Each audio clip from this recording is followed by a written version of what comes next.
I'm not talking about football. What's his name? Jeremy. I don't know American football. Has anybody watched the Super Bowl? Have you guys watched the Super Bowl? I have. Do I understand it? No. The football with the legs, with the feet, the European football, the one that I knew to be football growing up. So this American football, I don't understand the sport. But I was watching, as so many people watched, not only for the sportsmanship, but much more because of the relationship that's going on for the last couple of months between Taylor Swift and the Kansas City Chiefs player, Kelce, Travis Kelce, Taylor Swift. I'm watching it and I'm wondering, why is the whole world so infatuated with their relationship? I think because we all want to have the hope that there is a fairy tale that can happen to any of us. I think it's the hope that relationships work. I think it's the hope that two good looking people, both of them at a level in their different careers, worked hard to get to where they are, at the top of their game, and to have these two people come together, chemistry, to fall in love, that on display is something that is like watching a movie. And that's why we go to watch movies. That's why we engage and we identify with actors who portray characters in films and TV shows and reality TV shows with real people. We want to applaud, we want to see beautiful relationships finish with a great fairy tale ending through them without even consciously realizing. We're hoping that we can have the same thing. The acting gives me the opportunity to be able to understand behavior and characters, also to be able to put myself in the shoes of the characters of other people as an acting coach, because I have to work with actors and we have to come up with so many different options in the choices that we make in overcoming the obstacles, obtaining the objective for the character. Taylor Swift and Travis Kelce. As I was watching them, so I'm watching the Super Bowl, to see her become a fan the same way that other fans are fans of her when they go to see her concert shows such an innocence and such a vulnerable state. And I think that's one of the attractions. So for her to be on the other side of the coin, so she's not the adored, she's not the one that everybody's wanting to take pictures with. She's the one looking up to someone. So she's one of the fans that's applauding. Now she becomes the fan who's adoring him, on top of the fact that she has feelings and there's chemistry. She was reacting as a little girl would when the Kansas City Chiefs with her boyfriend won the Super Bowl. She drank the whole drink that she was drinking, playing this character, drinking, putting it back on the table. And you can see that she's trying so hard. He's much more of a bad boy than she is a bad girl. Now she's got this bad boy player. Super Bowl was over. There was this big coming together and they were kissing. He said, I love you, back and forth. I've never been so proud, ever, ever.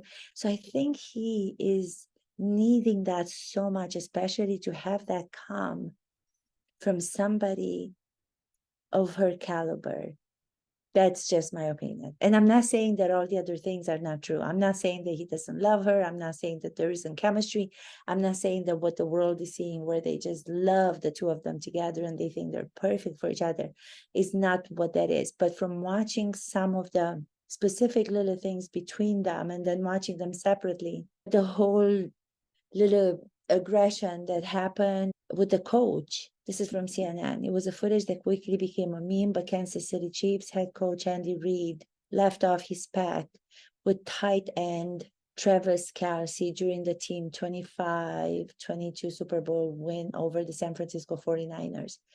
Anger that Reid had taken him out of the game during the first half, Kelce pushed the 65-year-old so hard on the sideline that the Chiefs head coach momentarily lost his balance while the tight end continued to shout in his face. Kelce was eventually pulled away by teammate Jerick McKinnon. He keeps me young, Reed, the coach, left on CBS post game show. He tested that hip out. He called me off balance. Normally, I give him a little bit, but I didn't have any feet under me. I feel that the way that he's playing it, the coach is playing it this way because he doesn't want to make a huge thing out of it. But I feel that if it weren't the same situation and the game would not have been at such a level of the Super Bowl, I think this would have been looked at as more of a very aggressive moment. Just viscerally reacting to it when I was watching it, I couldn't believe that it was actually happening. And then I thought, of course it's happening. Why is he doing that? In my opinion, again, this is just my opinion, my interpretation. I feel that the reason why he went to his coach, pushed the coach. I mean, the coach is like an older gentleman, no matter how much he's trying to play this down, it's really awkward, viscerally it affected me because I'm thinking of my dad, really pushes him.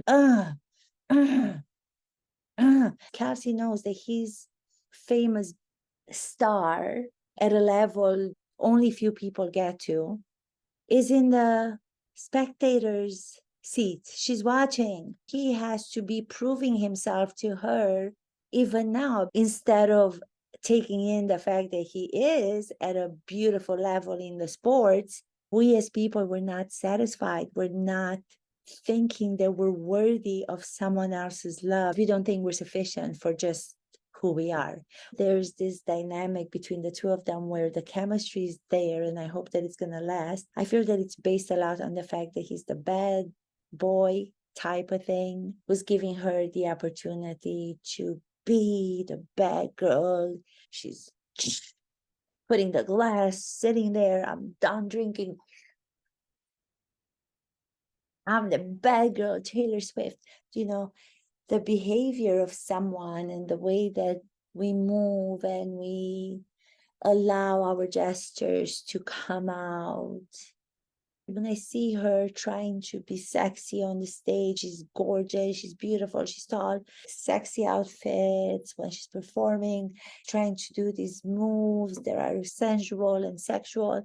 They don't feel like she gets them to me. I don't feel that she's there. I feel she's attempting to want to portray that side of herself, but she's not comfortable with it.